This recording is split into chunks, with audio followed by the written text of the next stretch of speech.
so আৰু এটা কথা কৈয়ে দিওঁ আৰু আজি এই যে আমাৰ চবৰে লাইফত এনেকুৱা কিছুমান মানুহ থাকে ন যিয়ে আমি যি কৰিলেও আমাক ভাল নাপায় মানে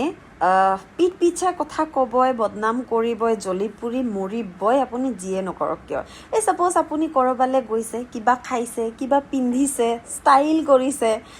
বা কাৰোবাৰ লগত ফুৰিছে ক'ৰবাত নিজৰ ভালকৈ টাইমটো স্পেণ্ড কৰিছে এনজয় কৰিছে নিজৰ লাইফটো নিজৰ পইচাত সিহঁতি এইবোৰ বস্তু হজম কৰিব নোৱাৰে কিয় বিকজ দে আৰ জেলাছ